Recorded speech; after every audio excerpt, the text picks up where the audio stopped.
Today we are raising Hanya. She is a super interesting support doing things no other support does. Before we get into all that though, we have to raise her of course. So we're just gonna start with Ascension. We did get her to 40 already just so I could make sure of the things she actually needs, which is pretty much the same as Argenti. Both being new physical units, it makes sense. I'm not sure I'll actually make a dedicated God mode for Hanya, to be honest. Most likely when we do the God mode for Argenti, I'll just get her to 80 and do all that stuff. We probably will have another small summoning session and perhaps get a few more Hanyas, which would be nice. Currently, we could only get her to E1, but also I'd like to get Argenti to E1, mainly to make up for the fact that we didn't get his signature light cone, which is something we do usually do for DPSs. I just coincidentally had this one at S5 and I figured his signature isn't that much better that it's worth going for. But anyway, back to Hanya. We actually could get her to the last Ascension literally perfectly, which is cool. I don't think we're gonna actually get her to 80 though, because we don't need to. Let's go ahead and talk about traces a little bit. Basic is basic, not much to say there. She may have to do basic here and there, but mostly you're just gonna be using skill. So for now, we'll just leave that at 3. I think her skill is the most interesting thing about her, but honestly, it also doesn't really need to be raised very much because the only thing raising it does is increase the damage Hanya is dealing, and I don't think she's going to be a super high damage character. Regardless, of course, while it's cheap, we're going to anyway, and we'll just get it up to 6. I mean, the multiplier does jump quite significantly, 120 at level 1 to 180 at level 6. But yeah, besides damage, the main thing it does is imbue burden on an enemy. And what burden does is make the enemy take more damage via her talent here. At level 1, it's at 15%, which is already pretty nice, but it also recovers skill points. 2 skill points per cast of this, and you get these skill points by attacking the enemy. It doesn't matter what you attack the enemy with, but every 2 times the enemy is attacked, you'll recover a skill point, and that can happen twice per burden state. This makes Hanya an incredibly skill point positive character, so she would be used in very skill hungry teams like Imbibitor. But yeah, it's really cool. I don't think it has a super high priority in raising or anything. That belongs to talent and ultimate.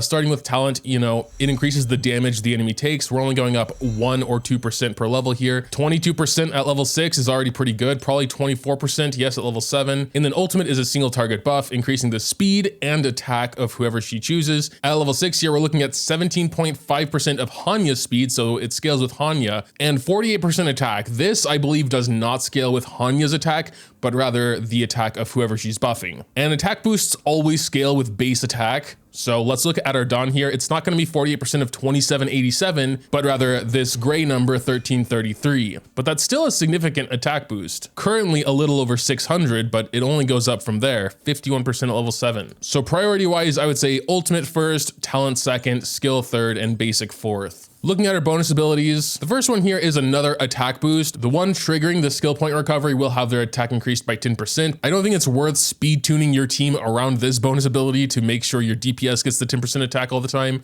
So it's just going to be pretty inconsistent. This bonus ability sounds pretty cool though. Basically, if you haven't yet gotten both skill points from her burden state and an enemy is defeated, you will additionally recover that skill point that you were missing out on because they were defeated. I imagine this is something that'll happen pretty often because especially in like pre-rounds when there's not a real boss there, you know, they could just die, but you at the very least refund the skill point for burden if they're defeated too fast. So of course, let's go ahead and grab this, and her final bonus ability here, Reanimated. A little bit of energy regeneration, 2 energy per skill point recovery, so 4 energy per skill. It sounds like a very tiny amount considering she needs 140 energy, but as her ultimate is super important to her kit, you know, more energy the better, I suppose. As usual for the little buffs, we're gonna get everything that doesn't require purples. We are sadly missing 7 speed, which is like probably the most important stat for her since her ultimate buff scales with it. But what can you do? Looking at her Eidolons, we actually can get her up to E1, and we'll probably do that honestly because it's a 4-star. E1 is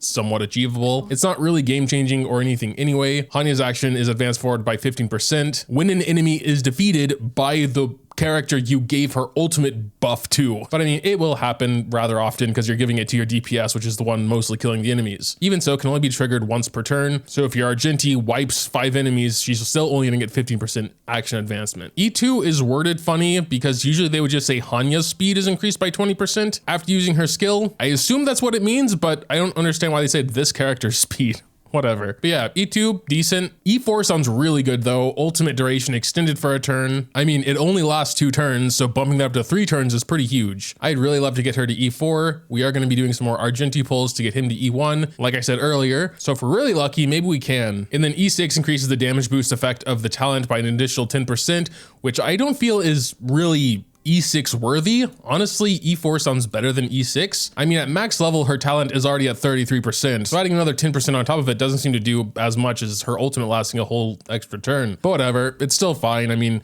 I wouldn't complain about having an E6 either, but yeah, it just doesn't seem quite as good. As for Lycone, I think most of the 4-star harmonies would be fine for her. Planetary Rendezvous if you're taking Argenti with her, which we're not today, but I will of course be trying them together. Past and Future is good if you speed tune for it. We're probably just gonna go Dance Dance Dance though. She should be able to get her ultimate off pretty quick since we're gonna be mainly focusing on speed and energy regeneration. At least get it up to 70. And there we go. We're kind of out of materials anyway, so we're just gonna leave it at 70. Of course, like Bronya's signature Lycone as well would be good.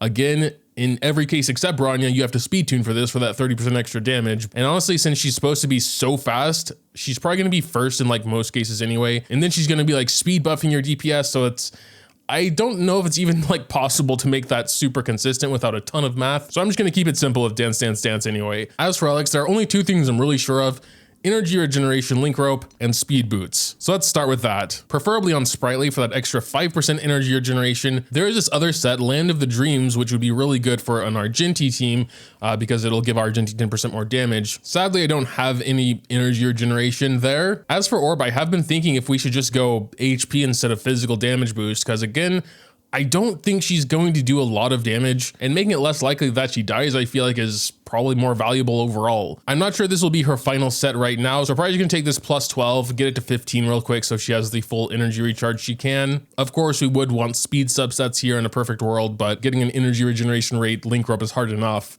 Of course, it goes into crit rate. 15% crit rate on a energy regeneration support rope. The only raised orb we had was an attack percent, so whatever. We are going speed boots, and I think hacker space would be good. Though again, we're probably gonna keep Bronya in our team, and she already has 4-piece hacker space.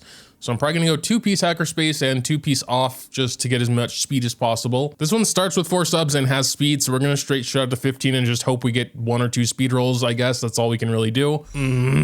1 speed roll and then the rest into effect hit rate. Why did you do that? All the time, every time. Sure, let's try this next one. Wow. Most of the rolls went into def, which, I mean, the rest of the subs would be good if this was like not a support I'm building. We only have 4 speed here as well. Let's enhance this one by throwing that first 15 in. Yeah, again, 4 speed. We're having a very hard time breaking 4 speed, which is so sad. This is literally our last hacker space. Well, let's throw that one we just raised. Final chance here. 4 speed again, 4 times in a row. That's pretty crazy.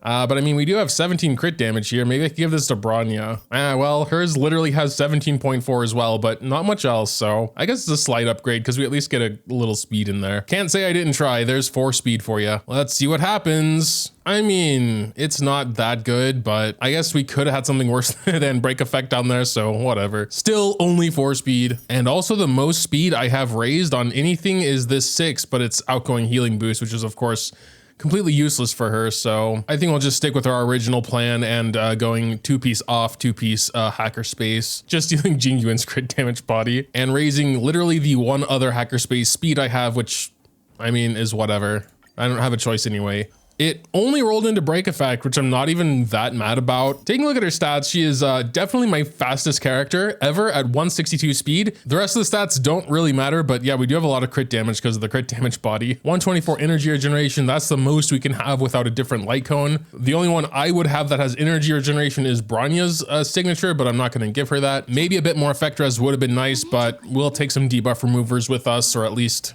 maybe Fushu in here. But yeah, I guess we're pretty much ready to play with her. Curious to see how that 162 speed sort of interacts with everything else. Sure, let's try this dude right here.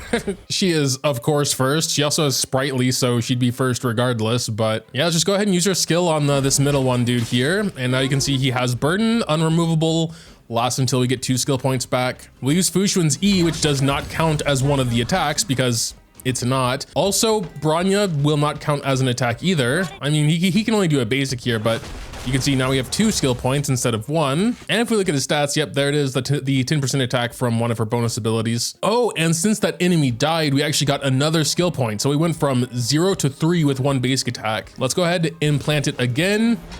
We'll go and trigger the first one with Fushuin here and go ahead and just like fully blast on this one, which should kill the other one, and we'll get like, yeah, Yeah, that additional skill point. So I mean, yeah, that's basically how she works. I would of course like to try something slightly harder. Not Forgotten Hall yet, we'll save that for the God Mode Argenti, but we can do a Cavern of Corrosion run. I do of course want to see like her ultimate buffs and stuff in action as well, see how much speed, etc. we're actually getting. So we're gonna implant Burden on just this middle one here. Gonna go ahead and do that. We could go ahead and do Bronya's ultimate here, and then like Dawn's ultimate to get that skill point and the attack boost. So you can see here, there is the skill point recovery, and we should have the 10% again. Yep, there it is. We'll go ahead and boost Dawn back to the front and get this last skill point. So we only have one skill point now, but we should get one back as well since this enemy died and we didn't get both skill points. There it is. Sure, we'll go ahead and plant on this one as well, since I mean, at worst case, using her skill is skill point neutral if the enemy dies too fast. But in most cases, it's going to be skill point positive. There, we already got it back. And now if it dies, we're going to get another one. All right, now here's where it gets interesting. We have an actual boss enemy here. So we're going to implant with Burden. Of course, you know, dude will take 22% more damage now as well. Let's actually not attack the ape though, so that we still get that 10% attack boost. We'll boost our Dawn with both Hanya and Bronya. And yeah, this actually should be pretty good. Let's check out the actual buff she's giving though. 30 points of speed, which is kind of insane, especially because her skill is still level 6. And of course that 48% attack, which is really hard to see amongst all these other attack buffs. But yeah, it should be approximately 650, 660 or something. But yeah, this should be a pretty solid attack here. Nice 181. Definitely pretty solid. We'll go ahead and do his ultimate as well while we still have maybe some of the buffs ran out. Yeah, that wasn't a super impressive ultimate. This team is pretty skill point hungry. Fushuin doesn't need very many, but Bronya and especially Inhibitor need lots of skill points. And outside of the first cycle, it went really smoothly. The first cycle of you, of course, need to use a bunch of skill points to start, like with Fushuin's barrier and Hanya's initial skill. But after that, you're kind of swimming in skill points. One thing I did want to kind of do is try and confirm what her attack buff is actually doing, because to be totally honest, I'm not 100% sure. Right now we have no status and plus 1453 attack from, you know, relics and such. Get her ultimate really quick. So yeah, now we're getting 2093 versus the 1453 without, which is an attack boost of around 640. So we can confirm indeed it does scale directly off of whoever she's buffing's base attack, aka this gray number here. Oh yeah, and I just realized we're still missing the 7 speed. She'd literally have almost 170. That's crazy. And honestly, most of our pieces don't even have speed on them. Does she have like crazy high base speed? Oh yeah, 110. That is a lot of base speed there. Most characters barely break 100, and then we have people like Gepard with 92. Is she actually the fastest unit in the game?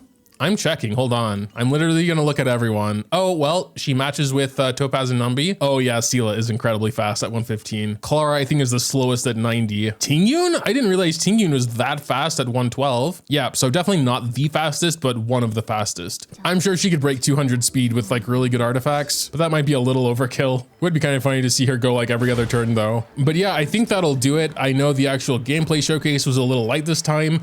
I legitimately feel like more isn't really necessary though. I'll just wrap it up by saying I think she's an incredibly interesting character. I would say she works well with most DPSs, though those like Blade that scale with HP to do damage, of course she's not going to be as good. But yeah, big speed and attack boost, skill point recovery, damage increase, debuff on enemies. She is a pretty packed support for being a 4-star, which I said when I first looked at her, but yeah, it's true. Make sure to tell me what you think though about Hanya in the comments down below. Leaving a like or subscribing to the channel if you enjoyed is always greatly appreciated as well.